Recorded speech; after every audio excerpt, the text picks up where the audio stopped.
오늘은 우리가 행복한 가정, 행복한 가문에 대해서 한번 나눠보려고 합니다. 여러분, 사람은 누구나요? 행복한 가정을 꿈꾸며 살아갑니다. 그래서 우리가 어렸을 때는 행복한 가정에서 자라고 싶고, 또 나이가 들면 행복한 가정을 꾸리고 싶어 합니다. 또 노년이 되면 행복한 가정에서 삶을 마무리하고 싶어 하는 것이 어떻게 보면 사람입니다. 그렇게 볼 때 행복은 어떻게 보면 우리 인생에 있어서 너무나 중요한 것 같습니다. 중요한 부분인 것 같아요. 사실 인생을 살아갈 때 돈, 명예, 또 여러 가지 위치, 이런 것들, 성공, 우리가 말하는 이런 것들이 물론 세상을 살아가는 인생에 있어서 참 중요한 부분은 맞습니다. 하지만 이 모든 것도요, 가정이 무너지면 돈과 명예, 성공, 이 모든 것들이 다 부질없다라는 거예요. 가정이 무너지면 다 어떻게 보면 쓰잘데기 없는 것이 될 수 있다라는 거죠. 그렇게 보면 어떻게 보면 우리 가정은요, 이 세상을 살아가는 데 있어서 가장 작은 공동체이긴 하지만 이 작은 공동체가 행복의 근원이라는 거죠. 그러니까 가정이 행복의 근원이기 때문에 가정이 행복하면 뭐도 행복해져요. 자기가 몸담고 있는 조직도, 사회도, 때로는 교회 공동체도 행복해질 수 있다라는 거예요. 그러니까 아무리 교회가 크고 많은 성도들이 모여들고 사회에 수많은 일을 행하는 교회라 할지라도 그 교회 공동체 안에 있는 가정들이 행복하지 못하다면요, 여러분, 그거는 바른 교회가 아닌 거예요. 그래서 저는요, 여러분들이 가정생활할 때 교회에서 행복함도 물론 중요하죠. 근데 가정 안에서 행복이 첫째가 돼야 된다는 거예요. 가정이 행복하고 가정이 행복의 근원이 됐을 때 교회도 행복할 수 있는 거죠. 교회에서 내가 행복하게 지내고 교회에서 수고하고 헌신해도 가정에 돌아가서 불화가 있고 화목하지 않고 싸움만 있으면요, 우리는 우선 내 가정을 먼저 행복한 가정으로 만들도록 노력해야 되는 거예요. 여러분, 내 가정이 행복하지 않은데 교회 와서 내가 아무리 행복하게 즐겁게 지낸들 나만 좀 위로함 받고 나만 가정에서 받았던 스트레스에서 해소날 뿐이지 우리 가정은 계속 죽어가고 있는 거예요. 그래서 가정이 그만큼 중요한 거죠. 하나님은 그래서 어떻게 보면요, 아담과 하와를 창조하시고 가정이라는 걸 만들어 주셨어요. 이 가정을 만들어 주시고 하나님이 뭐라고 하셨냐면 그 가정을 보니 내가 보기에 어땠다고요? 심히 좋았더라 라고 말씀하십니다. 그러니까 여러분과 제가 누리고 있는 이 가정이 행복하지 못하면요, 하나님도 어떻게 하시겠어요? 심히 보기 좋으실까요? 심히 보기 나쁘실까요? 심히 보기 나쁘신 거예요. 그래서 우리는요, 가정이 행복한 가정, 행복의 근원으로 잘 자라야 되기 때문에 이 가정이요, 어떻게 보면요, 여러분, 행복한 가정이 된다라는 건요, 내 인생에, 내 자녀들, 내 가문의 축복의 통로가 되는 거예요, 가정이. 그리고 내 가정이 행복하고 잘 되고 평화롭고 평강이 넘치는 가정이 될 수 있는 길은 우리의 가정이 신앙의 학교가 되어야 된다라는 거예요. 교회가 신앙의 학교가 되는 것이 아니라 먼저 내 가정이 신앙의 학교가 되어야 되는 거죠. 하나님께서는 분명히요, 가정을 만들어 놓으셨어요. 근데 요즘은요, 우리나라도 보면요, 이 가정의 개념이 사라지고 있어요. 1인 가족들이 너무 많아졌어요. 1인 가족은요, 가정이 아니에요. 그건 가족이 아니야. 자기 혼자만의 삶이죠. 가정이라고 얘기할 수 있어요. 가정은 적어도 부부가 있든가 아니면 자녀들까지 가족을 구성하는 구성원들이 있어야 돼요. 1인 가구는요, 그냥 혼자 독신으로 살아가는 가정이 아닌 거예요.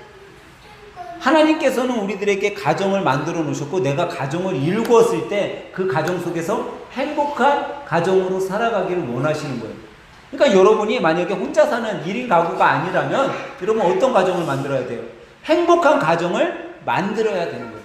그렇기 때문에 우리가 행복한 가정을 만들기 위해서 가정의 의미를 알아야 되는 거죠. 가정은요, 하나님께서 그냥 우리들에게 어떤 모임이나 장소로 만들어 놓으신 것이 아니에요.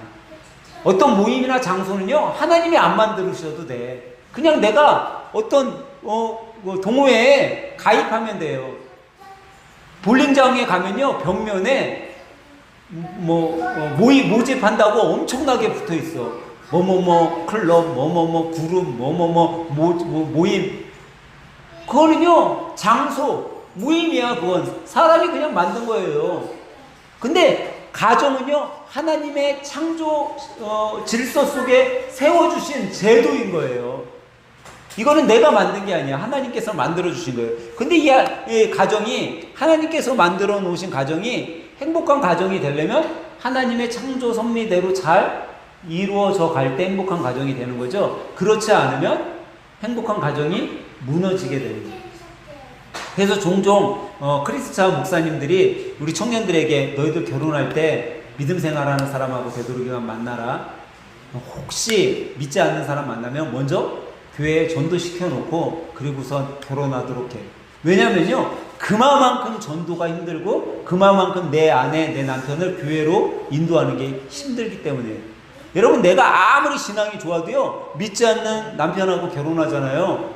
신앙생활하기 되게 힘들어요. 왠지 알아요? 부부는 서로 맞춰가야 되잖아.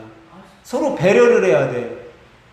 근데 내 남편이 믿지 않아요. 내 남편이 일주일 동안 사회 나가서 고생하고 일했어. 주일날 안식일날 나보러 어디 놀러 가자. 근데 내 남편이잖아요. 내가 배려해야 되는데, 나 그럴 수 없어 여보, 나는 교회 가야 돼. 이렇게 하고선 교회 나올 수 있는 아내들 몇이나 되냐라는 거예요. 그리고 그렇게 한들 그 가정이 행복하겠어요, 여러분? 행복하지 않죠. 그러니까는 목사님들이 되도록이면 청년 여러분 결혼하기 전에 꼭 믿는 사람하고 결혼하도록 하세요. 믿지 않으면 전도해놓고 하세요. 그렇게 얘기하는 이유가 그만큼 힘들기 때문에. 한 생명을 전도하고 한 생명을 살리는 일이요, 쉽지 않아요. 제가 한번 예전에 말씀드린 적 있어요. 여의도 순복음교회가요, 지금은 좀 그게 좀 덜하지만 옛날에는요, 신문을 만들잖아요. 여의도 순복음교회는 전도신문을. 그 전도신문 10만 장을 돌려서 한 사람이 예수님 믿게 하면 그들을 성공했다라고 자기네들은 얘기한다고 그래요. 10만 장을 뿌려야 한 사람이 전도될까 말까. 그 정도로 어려운 건데 내 남편을 안 믿는 사람, 내 가족을 전도하는 게 쉽겠어요? 너무나도 어렵죠. 그런 의미에서 어떻게 보면 우리는요, 축복받은 가정이라는 거예요. 가정이 신앙의 학교가 될 수 있는 게 얼마나 복된 건지 모르죠. 하나님께서 가정을 만드셨고 이 가정이 행복한 가정, 믿음의 가문이 되기를 바라고 세우셨다라는 거죠. 그러면 여러분과 제가 행복한 가정, 행복한 가문을 만들기 위해서 뭐가 필요하냐라는 거예요. 우리는 어떻게 할 때 하나님이 만드신 이 가정을 행복하게 만들 수 있을까? 여러분, 세상 사람들을 위해 행복한 가정을 만들기 위해 많은 노력을 해요. 근데 여러분과 저는요, 하나님이 세워주신 믿음의 가정으로서 행복한 가정을 만들 수 있는 방법들이 세상 사람들에 비해 훨 쉬운 방법들이 있다라는 거예요. 여호수아서 24장 15절은요, 이렇게 말씀하고 있어요. 나와 내 집은 여호와를 섬기겠노라 라고 이야기하고 있어요. 행복한 가정, 믿음의 성도들이 세울 수 있는 건요, 하나님만 섬기면 된다라는 거예요. 우리 가정이 하나님만 붙들고 살아가면, 하나님의 말씀대로 순종하고만 살아가면 그것으로 인해 여러분과 저의 가정이 행복해질 수 있다라는 거예요. 여러분, 하나님만 섬기겠다라는 건 뭐예요? 하나님의 말씀대로 살아가는 거죠. 근데 하나님의 말씀은요, 단 한 곳도 우리 가정이 실패하고 우리 가정이 불화하고 헐뜯고 서로 투기하고 싸우라고 쓰여진 말씀이 하나도 없다라는 거예요. 하나님은 오히려 우리 가정이 잘 되고 선을 행하고 아름다운 가정, 믿음의 가정으로 자라나길 원하신다라는 거죠. 그렇기 때문에 우리가 하나님 중심으로 우리 가정을 이끌어가면 우리 가정은 행복한 가정이 될 수밖에 없다라는 거예요. 여러분과 제가 행복한 가정으로 그럼 살아가기 위해서 하나님을 섬기고 하나님의 말씀대로 살아가는데 왜 하나님의 말씀대로 살아가야 되냐? 하나님의 말씀은요, 우리가 행복한 가정이 되기 위해서 섬김과 사랑을 하라고 말씀하고 있어요. 여러분, 부모님이 나이가 많잖아요. 근데 부모님 보러 자녀를 섬기라고 하면 부모님들은 어떤 생각이 들까요? 내가 저 녀석들 키운 게 얼만데 내가 쟤네들을 섬기며 살아야 돼? 이런 생각 들잖아요. 그게 사람들의 생각이에요. 근데 성경은 뭐라고 해요? 자녀들을 섬기래. 자녀들만 부모를 공경하는 것이 아니라 부모도 자녀를 섬기래. 이게 하나님의 말씀인 거예요. 그러면 여기서 섬기라는 거는 뭐 우리 유빈이 유찬이가 엄마 나 10만 원만 줘. 그러면 그 10만 원 주는 게 섬기는 거예요? 아니에요. 섬김과 복종, 섬김과 따르는 것, 섬김과 행하는 것, 이것에는요 엄연한 차이가 있고 구별이 있는 거예요. 부모가 자녀를 섬겨준다라는 것, 자녀를 사랑으로 감싸고 섬기는 건요, 어떤 자녀가 대먹지 못하는 것, 잘못된 걸로 걸어가는 것까지 인정해 주라는 것이 아니라, 방종해라는 것이 아니라, 하나님의 말씀 안에 그를 사랑으로 존중해 주라는 거예요. 하나님의 말씀의 사랑 가운데 한 사람도 인격체로 받아들이라는 거죠. 여러분, 인격체로 받아들인다는 건요, 내 소유가 아님을 인정하는 거예요. 자식들이 여러분 내 소유 같잖아요. 내 소유 같으니까 막 하게 되는 거예요. 여러분, 교회 목사가 교회가 자기 소유인 것처럼 하잖아요. 그러면 그때서부터 교회로 하나님의 교회로 섬기고 봉사하는 게 아니라 교회를 자기 물건처럼 다루게 돼요. 이게 문제인 거예요. 교회가 100명, 1000명 늘어나면서요, 교회 목사들이요, 세상의 직업을 가진 사람이 직분이 올라가면서 어깨에 뽕 들어가듯이 이 뽕이 들어가는 거예요. 그게 왠지 아세요? 내 교회라고 생각하니까. 하나님이 나에게 맡겨주신 곳인데, 하나님이 나에게 맡겨주신 곳을 맡긴 가운데 섬기고 사랑하고 존중하며 살아가는 교회로 만드는 것이 아니라 내 거니까 내가 마음대로 할 수 있지. 내 말 한마디면 저 교회에 선교원금을 몇 천만 원, 몇 억을 보낼 수 있고, 내 말 한마디면 우리 교회 성도들이 이렇게 일사불란하게 어디까지 점령한다고요? 일사불란하게? 대법원까지도 점령하는 그게 왜 그래요, 여러분? 자기 거인 양 생각해서 그래요. 자기 거인 양. 여러분, 자식도요, 자기 거인 양 생각하면요, 자기 마음대로 움직이려고 하는 거예요. 근데 여러분, 자녀도 내가 낳았다고 해서 내 게 아니에요. 하나님께서 나에게 이 세상 살 동안 잠시 맡겨주신 거야. 맡겨주신 그 자녀들을 바르게 인도하기 위해서 우리가 지금 섬기며 살아가는 거죠. 근데 제가 왜 지금 부모님들이 자녀들을 섬기는 그거를 초점에 두고 얘기할 거예요. 자녀가 부모를 섬기는 건 여러분 어때요? 당연하다라고 우리가 생각하고 있기 때문에. 그거는 누구나가 다 당연하게 생각해요. 자녀들이라면 부모님을 섬기는 걸 다 당연하게 생각해요. 그걸 당연하지 않게 생각하는 그런 자식은 정말 불효자죠. 호적에서 그 옛말대로 판에 가야 될 자식인 거죠. 이거는 너무나 당연한 건데 왜 부모님들 자녀를 인격체로 다루고 존중해야 돼요? 이게 아직까지는 우리가 유교 문화가 발달되어 있기 때문에 잘 안 돼. 자녀가 옳은 얘기를 해도 그게 옳은 건지 알아, 부모도. 저놈 바른 말만 하네.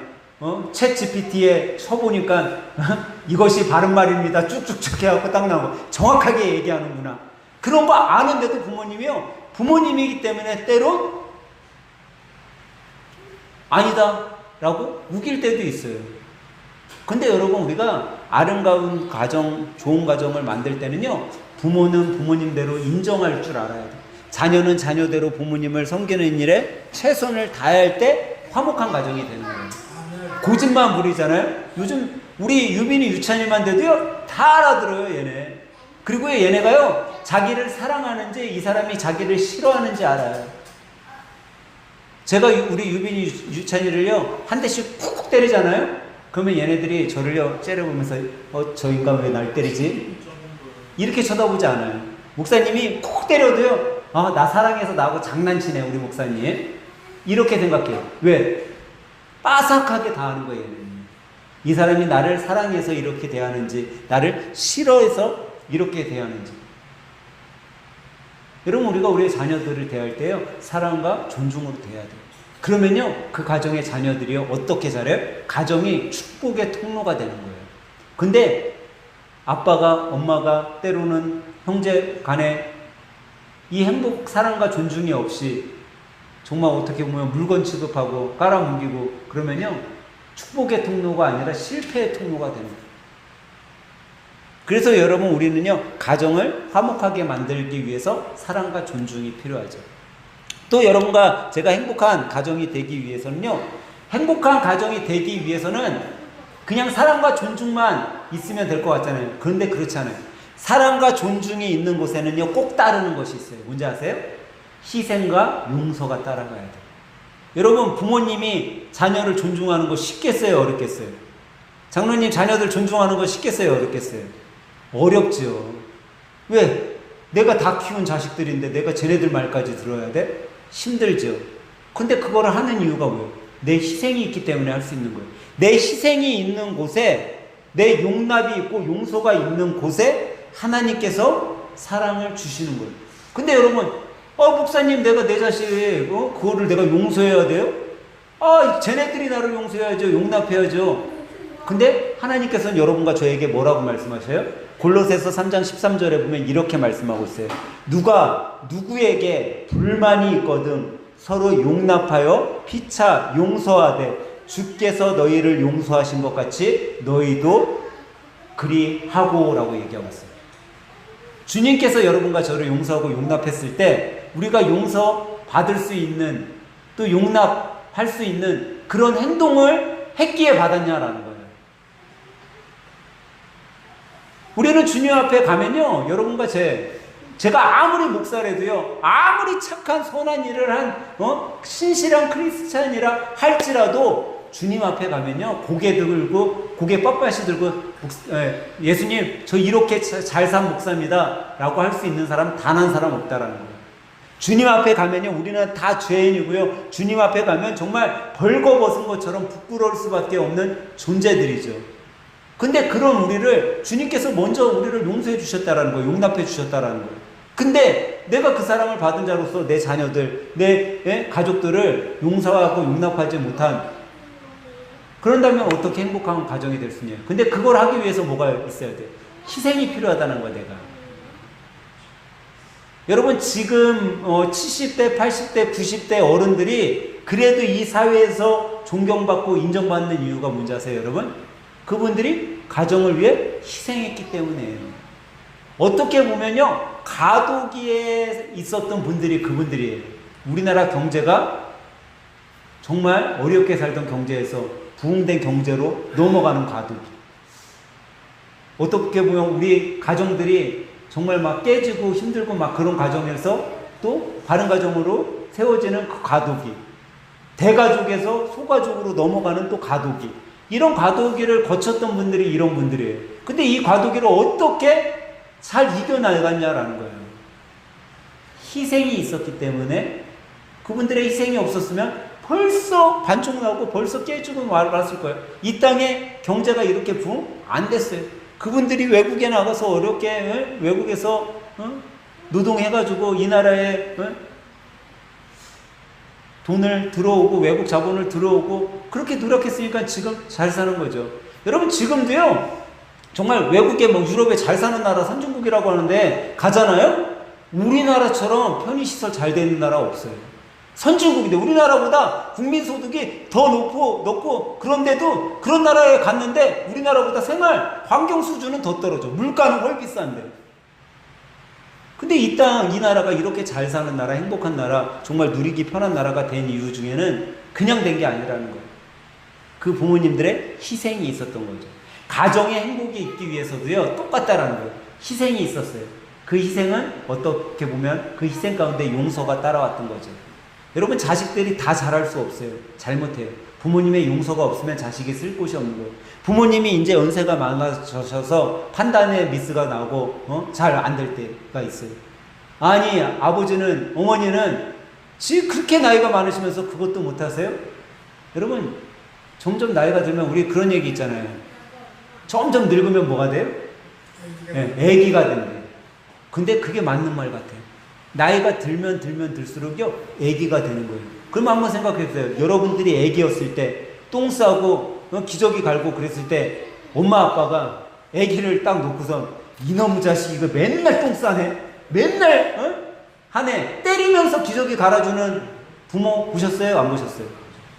똥을 싸든 오줌을 싸든 엄마 아빠가 기저귀 갈아주면서도 뭐예요? 하하하 호호 웃어. 어떤 부모는요, 자기 자식이 싼 똥은 자기가 먹을 수도 있대. 냄새도 안 난대. 그건 거짓말 같아. 난 냄새 나더라고.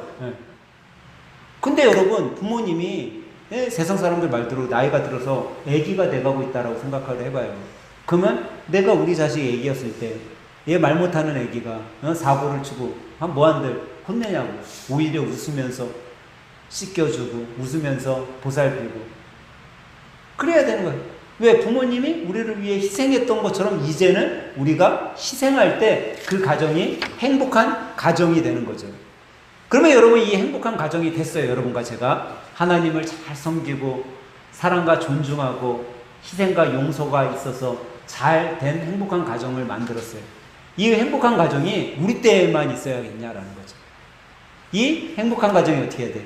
자자손손 이어져 가야 되잖아요. 행복한 가문이 돼야 된다라는 거예요. 이 행복한 가문은요, 딴 거 하나도 필요 없어요. 딱 한 가지만 잘하시면 돼요. 여러분들이 믿음의 유산을 내 자녀들에게 물려주기만 하면 돼요. 나만 잘 믿고 나만 예수님 잘 섬긴 걸로 끝나는 것이 아니라 내가 믿은 이 믿음이요, 믿음의 계보가 돼야 되는 거예요. 성경은요, 어떻게 보면 디모데 가문을요 그렇게 이야기하고 있는 거예요. 디모데후서 1장 5절에 보면 이는 내 속에 거짓이 없는 믿음이 있음을 생각함이라. 이 믿음은 먼저 내 외조모 로이스와 내 어머니 유니게 속에 있더니 내 속에도 있는 줄 확신하노라. 디모데의 믿음의 계모가요, 로이스로 해서 어머니 유니게, 이제 자기 디모데, 이제 디모데의 자녀까지 믿음의 가문이 된 거예요. 이거 믿음의 계모, 믿음의 유산이 계속 이어진 거죠. 여러분, 미국의 유명한 대통령, 우리가 잘 아는 대통령의 링컨이라고 들어보셨을 거예요. 이 링컨이 한 이야기 중에 이런 이야기가 있어요. 나는 내 어머니 무릎에서 배운 성경과 기도 덕분에 지금의 대통령이 되었습니다 라고 고백을 했대요. 여러분들이 알다시피 링컨은요, 좋은 가문에서 태어나지도 않았어요. 근데 그가 자기가 대통령이 된 것은 내가 내 어머니 무릎팍에서 어머니가 나에게 기도해 주시고 어머니가 나에게 성경 말씀을 가르쳐 준 그것 때문에 내가 지금 이 대통령이 돼서 살아가고 있다는 거예요. 여러분, 믿음의 가문이 되기 위해서는요, 여러분, 우리의 믿음 신앙의 삶이요 전달돼야 되는 거예요. 유산으로 남겨져야 돼요. 근데 제가 항상 말씀드리는 게 그거잖아요. 여러분, 이거 아무리 여러분들이 입으로 아이들 가르쳐줘 보세요. 기도해야 된다, 성경 봐야 된다, 찬송해야 된다, 백날 여러분들 얘기해 보세요. 우리 아이들이 들을 것 같죠? 안 들어요. 100번 얘기함보다 여러분들이 한 번 무릎 꿇고 밤에 기도하는 모습, 그 모습 한 번 보잖아요? 그러면 저렇게 살아가야 되는구나. 우리 엄마가 힘들 때 하나님 앞에 무릎 꿇고 눈물로 기도한 그 장면 한 장면이요, 마음속에 박히는 거예요. 그러면 여러분, 우리의 자녀 애들이요, 평생 인생에 고비가 없을 것 같죠? 우리 수빈이, 다빈이가 평생 살아가는데 탄탄대로만 걸을 것 같아요? 여러분, 누구나가 인생이에요, 굴곡이 있어요. 그게 깊고 얕음의 차이죠. 누구나가 굴곡이 있어요. 근데 이 굴곡을요, 어떤 사람은요, 아주 깊은 밑바닥까지 가는데도 이겨내는 사람이 있어요. 근데 아주 얕은데도 못 이겨내는 사람이 있어요. 근데 이 깊고 어려움이 있을 때 내가 뭘 봤어요? 우리 부모님의 기도의 모습. 우리 엄마, 우리 아빠 이렇게 힘들 때 무릎 꿇고 눈물을 흘려 하나님 앞에 기도했는데, 정말 하나님이 있다면 나 지금 이렇게 힘들 때 내 기도 하나님이 듣지 않을까? 그리고 그때 엄마가 아빠가 기도했던 그 모습을 아이들이요, 의연중에 내가 힘들 때 그냥 기도가 나오는 거야. 제가 있는 그 회사에 한 청년이, 내가 맨날 전도하는 친구가 하나 있는데 그 청년이 그래요. 자기가 이제 젊었을 때, 학생 때 교회 열심히 다녔었대요. 근데 이제 청년이 되고 어른이 돼서 교회 안 나가게 됐는데, 이제 뭐 어려움이, 힘듦이 있었나 봐. 힘듦이 있었는데 이제 너무 힘들어갖고 교회 앞을 서성거렸대. 그냥 교회를 두고서는요, 자기가 너무 힘들어서 교회 갈까? 그러면서 서성거렸대. 그렇게 서성거리다가 여자친구를 사귀어갖고 교회 안 갔대. 그래갖고 너는 여자친구하고 헤어져야겠다. 다시 교회로 하나님이 부르시는데 거기를 가기 위해서는 여자친구하고 헤어져야겠다. 그래서 제가 그냥 우스개로 그랬어요. 그랬더니 얼마 전에 저한테 딱 얘기하는 얘기가, 아, 저 교회 가야 되나 봐요. 그래. 그래갖고 왜 그러냐고 그랬더니 여자친구하고 헤어질 것 같아요.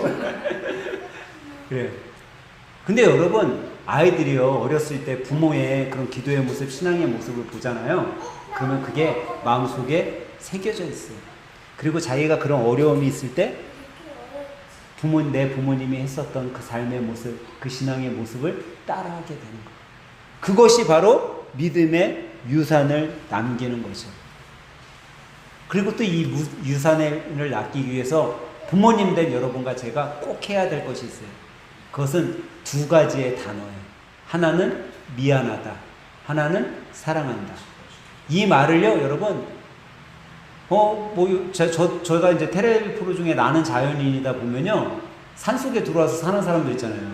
근데 아저씨들이 많이 있는데 이 아저씨들이 자기가 잘못하는 단어가 있대. 그게 뭐냐면 아내한테 사랑한다는 말을 못한대요. 여러분, 사랑한다는 말을 못하니까 산속에 뭐하고 있어요? 혼자 와서 사는 거예요. 혼자 와서 산속에. 사랑한다는 말 잘하고 미안하다는 말 잘하는 사람은요, 산속에 와도 혼자 살아요? 둘이 살아요? 둘이 살아요. 둘이. 왔다 갔다 한대. 그게 진짜 힘든 거예요. 그래서 여러분들, 우리가 아름다운 믿음의 가문을 만들기 위해서는 미안하다, 사랑한다라는 이 사랑의 언어를 잘해야 돼요. 저는 오늘 이 오후 시간에 예배드린 여러분들이 행복한 가정, 행복한 가문을 만들기 위해서, 여러분 이 신앙의 믿음의 가문을 만들기 위해서 여러분들이 하나님을 모시는, 하나님만을 섬기는 가정, 또 사랑과 존중 속의 행복한 가정, 또 비록 내가 희생된다 할지라도 그 희생 속에서 용서함으로 행복한 가정을 만들길 예수님의 이름으로 간절히 축원합니다. 그래서 행복한 가정, 가문이 누구로 인해서 이루어지는 것이 아니라 내 신앙의 모습을 통해 우리 가문, 자자손손, 손자에게 또 중손녀, 중손자에게 신앙의 가문, 믿음의 가문의 유산을 남겨줄 수 있는 아름답고 복된 하늘생 가족들이 다 되시길 예수님의 이름으로 간절히 축원합니다.